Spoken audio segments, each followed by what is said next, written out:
these are some guys you can get later in the draft, or later than they should be, or super fucking late and probably free and probably sitting on your free agent wire if you're not in a dynasty league, because more than likely everyone's owned. That's we're going to talk about. But my guy is Michael Pittman, and there's been a lot of hate on Michael Pittman, and personally, this is a no-brainer to me. I'm not really quite sure why everyone hates him, but he ended up with 99 catches for 900 yards last season on one of the worst passing offenses in the league. He dropped from wide receiver 17 to wide receiver 20 with, in my opinion, even worse quarterback play, even though the yards doesn't show it.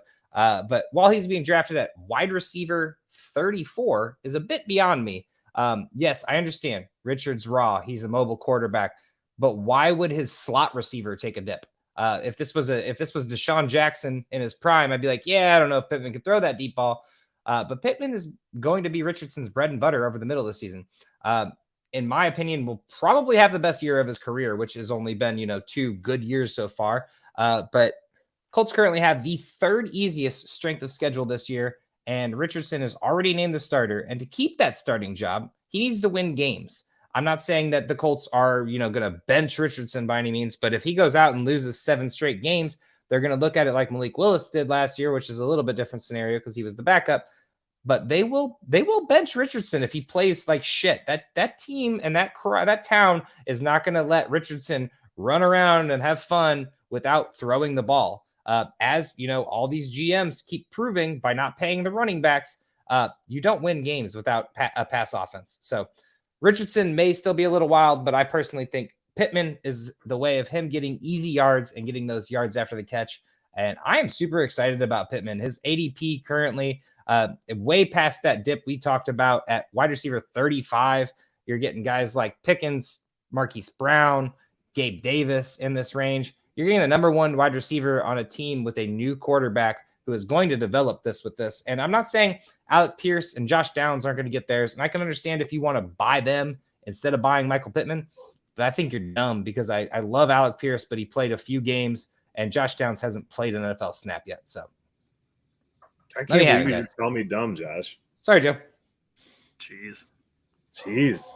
Well, this isn't one of those. I love Pittman, dude. I've been a Pittman truther his whole career. I love him. Richardson's going to kill it with him. He's going to be awesome.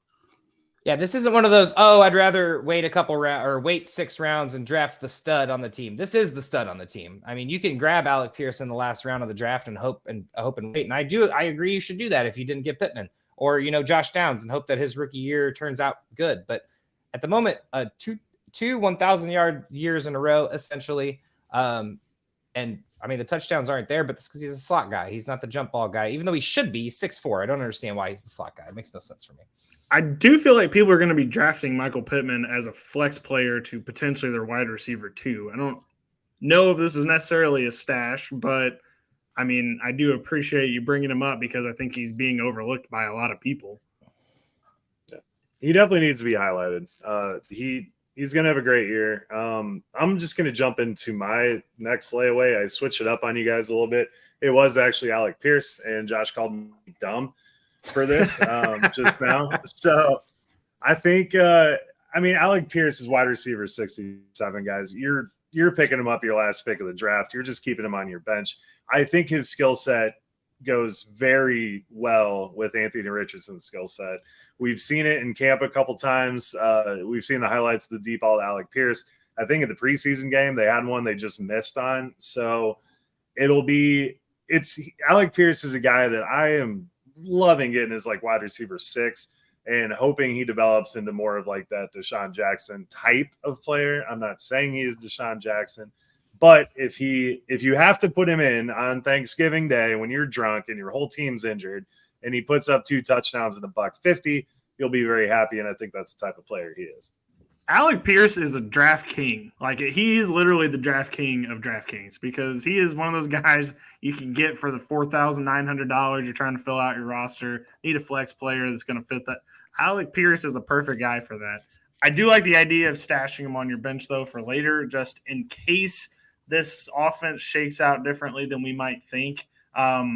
Actually, Anthony Richardson's number 1 wide receiver last year, if you can call him that, was 6'4", 6'5", so he is into those taller guys.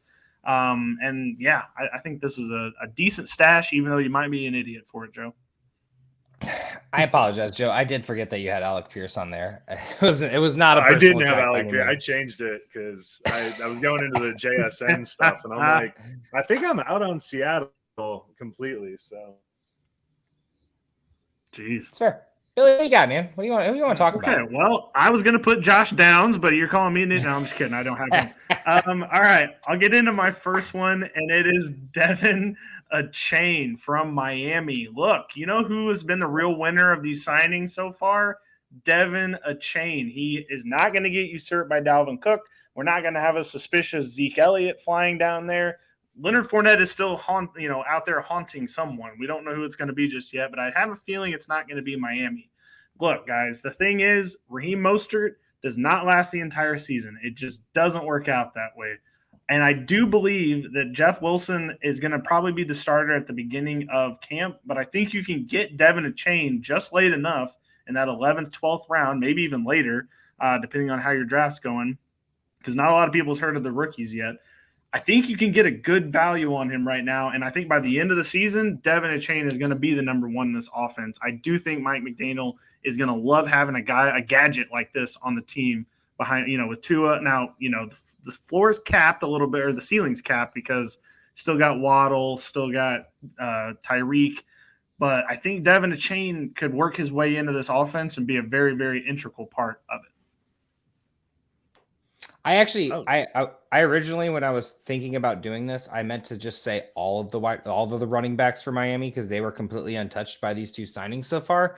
And honestly, pick one. Achane's definitely number one. They're all like running back 40 plus, all in like the same little block because nobody knows what the fuck's going to happen. And I love everything about it. I personally love Mostert. I love Jeff Wilson. They're both been super efficient with the ball. Obviously, that team spreads the field really well with Tyreek Hill and Waddle running around out there.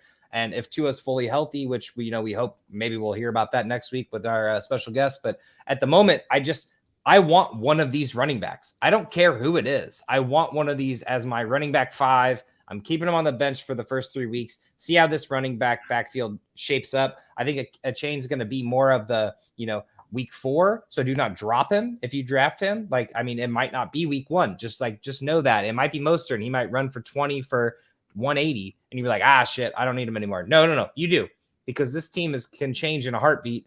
And Achane is the most valuable pass catcher and running back combo on this team. So super excited about this guy. Yeah, he really is a definition of a layaway. I love Devin Achane. I mean, really just for the PPR aspect, if nothing else. I love late in the draft getting that guy that, has the opportunity. I'm not saying he's going to, but has the opportunity to catch 5-6 balls a game. 6 balls for 40 yards is 10 points, guys. And if you're putting him in your flex in a pinch, that's money right there. Plus, he's the fastest human alive, and I love everything about it. I really thought he was going to break the 40 record, but he didn't. I was very surprised by that.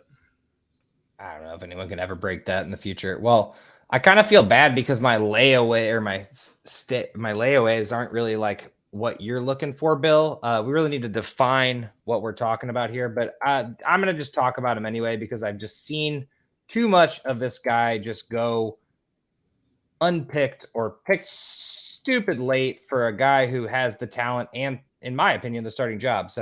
And that is Khalil Herbert. And this personally has nothing to do with his play in the first preseason game that everybody saw and everybody's thinking about. I actually hate that happened, but it does help my case. So I don't know. At this point, with the talent and understanding of the team, Fields looked for checkdowns several times last year, leading to Komet's tight end 7 last year, which he's tight end 17 at the moment, which makes no fucking sense. But that's beside the point. This isn't that pod. We'll get there soon. This year, the running backs are going to be looked at early and often in the passing game if that wasn't made a point during the first preseason game. And no, Herbert was and is, not looking as a pass-catching running back, but that doesn't mean he cannot catch the ball. Me and Joe had a long, in-depth conversation, maybe a little drunk during the expo, about why is a running back looked at as a non-pass-catching guy? They literally play catch all goddamn day. Like, they can catch footballs. Just because he was not thrown to does not mean he cannot run. Anyway, back to the point. Currently, the 32nd running back taken in fantasy drafts, and well into the 7th or 8th round. You can't ask for a better opportunity for a breakout. And this is perfect for those wide receiver heavy drafts, the 0 RB, as people call it. And yes, Roschon Johnson and D'Onta Foreman are on the roster. And yes, Montgomery had more carries than Herbert last year. The efficiency in which Herbert utilized his touches last year to the tune of 5.6 yards per touch, and the familiarity with the playbook gives him the upper hand in being the running back 1 on this team. And in the small sample size that Herbert had the backfield to himself when Monty was down, Herbert had a minimum of 18 carries and over 100 yards in several of those games.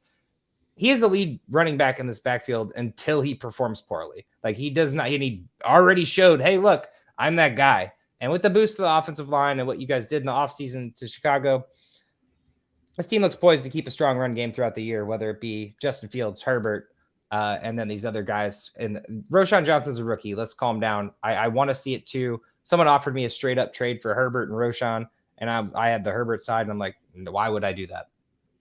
We'll talk about that next year. No, you got the good call. And really, at this point, this guy is kind of a layaway because no one's really thinking about him. People were watching that preseason game because he's no longer going as wide receiver 32 or wherever he was. His ADP running is at. Yeah, sorry. But, I was in a couple drafts. I saw him go very, very early, 6th round. People also talking about watching Khalil Herbert. And we lost Joe. But let's just say he says everything nice about Khalil Herbert. Okay, well, I'll go into my Khalil Herbert point. I actually think I think this fits the criteria of a layaway as well. I think a lot of people didn't are not quite on who is going to be the starter there, but I don't think we need to get cute. I think it's Khalil Herbert. I know they brought in D'Onta Foreman. I know they drafted Roschon Johnson. Maybe those guys make an impact down the line, but I think at least to start, it's Khalil Herbert's job with those guys just kind of coming in on, 3rd downs and maybe to get at the end of games if, whatever the case may be. But I think if you're in a PPR league, Khalil Herbert's the guy that you want in this offense. I think dead on. Perfect answer to the question. Yeah, I think the issue with Herbert is people look at the stats that Herbert had at last year, which was, 400, 500 yards rushing, 700, my bad. And then they look at not Dearness Johnson, I always do this, D'Onta Foreman's stats, and they're like, man, he had 800 yards on the Carolina Panthers. Most of that was garbage, just like, hey, man, we're not fucking doing anything this year. Just go ahead and run the ball. If you don't remember, they ended up with the 2nd pick overall before they traded up for Bryce Young. There's a reason of that. I mean, Khalil Herbert, yeah, you can see the same concept. They ended up with the 1st overall, but Herbert was the backup and got 700 yards with the 5 yards per carry. I just think that for some reason he is just like completely overlooked, and I do not understand it personally. But sorry, I got a little hot. I honestly thought I messed up the assignment, but I did switch to the Pittman take because I had a whole Twitter beef going on with a couple people, and me and another Eagles fan, Joe Pepe, out there were just grinding on that Pittman take. Yeah, I get it. Yeah, and then, people are going to always be worried about Justin Fields running the ball, but, the thing of it is Justin Fields cannot run as much as he did last season, this season. It's just not sustainable. Jalen Hurts didn't even run like that last year. His were like design runs that Shane Steichen came up with. Most of Justin Fields' runs, it felt like the actually was probably going to be a pass play, but it ended up breaking down to where he could take off and run. So I don't think that they can count on that to happen. They've got to utilize the running backs they have, and Khalil Herbert is that guy. 100%. What do you got for a layaway, Joe? I was about to say, I guess we we'll don't have move Joe on since Joe is vanished into thin air. All right, I'm just going to bring him up. His name's A.T. Perry, and he plays for the New Orleans Saints. He did play with the 2nd team in the first preseason game, so I will, we do have to ding him for that. But he was spectacular in that preseason game, catching multiple passes from Jameis Winston, including a 29-yard touchdown. He looked like he needs to be out there right now. And the thing of it is, who believes in Michael Thomas? How many times are we going to fall for this over and over again, I know. And the thing of yeah, exactly. But the thing is like, we keep believing in Michael Thomas, and we did actually see him play in the first preseason game, but Lord only knows if he's actually going to play this entire season. So when they do need to turn to a second wide receiver, or maybe even if they try to do 3 wide receiver sets, A.T. Perry might be able to find his way out there. He's a massive target at 6'5". I think that this guy could be something in that offense. I don't think he's going to take anything away from Chris Olave or Michael Thomas if they're healthy. But if one of them isn't, wink, wink, Michael Thomas, I think A.T. Perry could be a guy, and he's free right now, completely free on this roster. I think he's going to have a good chance to get get worked into this offense somehow. Well, and also Rashid Shaheed is not that guy. I'm sorry. We've seen this so many times with Traquan Smith and Rashid Shaheed. Sorry, it's just like stumbling the words together. It's a tongue twister. It's a tongue twister. Say that 10 times fast. But no, I mean, in general, like these aren't the guys. And A.T. Perry is that guy. We already saw it in a preseason game too. I'm a little sad we're seeing it now, but at the same time, he's still going so late. It's so free at the end of drafts. And in Dynasty, it's already pretty much too late for him. You either have him or you don't. If you could pick him up in a Dynasty league right now, I really highly suggest you do, but I assume he's already rostered. Although I did get him in like the 4th and 5th round in every Dynasty league I was in. It was a free wide receiver. And no, I'm sorry. We're done with the Michael Thomas thing. I know Joe really keeps wanting to preach it, but I'm really glad he's not here to fucking be like, Michael Thomas. We 3 years, man. Like, I don't know what the number is, but it's somewhere between 1 and 3 years of not playing football. And it's that 3 that killed everything. So, get A.T. Perry, man. I know it's probably in a 10-man league. It's going to feel weird to have him, but let's just see what happens week 1. Let's see where Michael Thomas is at. Well, if the thing is if he's free anyway, and you need an end of the bench player that, or even if you need to, like on ESPN or Sleeper, just tap that little star where it's like, look, keep your eye on them players. I don't know what they call that because I don't play on ESPN as much. The Q, I don't know, whatever. The queue, the watch list, whatever it's called. A.T. Perry is exactly the kind of guy that you want on that list, just in case there's one wide receiver on the Saints. Now that Joe's back, I can say this again. One wide receiver on the Saints that maybe is notorious for not coming through and playing an entire season. A.T. Perry could potentially come in and be the number 2 guy on this offense if everything shakes out well. I liked what he did in the first preseason game. It seems very Hunter Renfrow of Derek Carr, except bigger. Go draft A.T. Perry for whatever these guys said. He's awesome. Oh, Joe's here. Hey, all right, Joe. What's your last? What they call it a comeback? I think Kim Kardashian. Never mind. Anyway, go ahead and give us their last layaway, Joe. Quickly. So my last layaway, if my internet will play ball with me, is Zay Flowers. Baltimore, he has a very easy path to wide receiver 1. Odell Beckham, very injury prone, older. Rashad Bateman, I love him, coming out of Minnesota, but he's more of a one-trick guy on their team. Mark Andrews, you can make the case as wide receiver 1. He has proven it thus far, but Zay Flowers is shifty, quick, uncoverable, and just an athletic freak of nature. He's an older rookie coming out. He stayed to get his degree, which I'm sure NFL teams love. I know the college teams loved it. Based on his athleticism alone and where he is going, I will take a shot on that every single time. Give me Zay Flowers. You will be pleasantly surprised. Give me week 7, and he'll be a regular start for you. Oh, wow. He's calling his shot. I love it. I'll take a fireball bet on that just for fun. I don't even know what that means, but we're just going to do it for fun. So okay. It seems so specific. But honestly, I will be honest with you. I'm in on all Baltimore Ravens wide receivers for their current ADP. Even Odell, except for where he's actually going to get drafted, because like where he's actually ranked and where he's actually going to get drafted is completely different just because of namesake alone.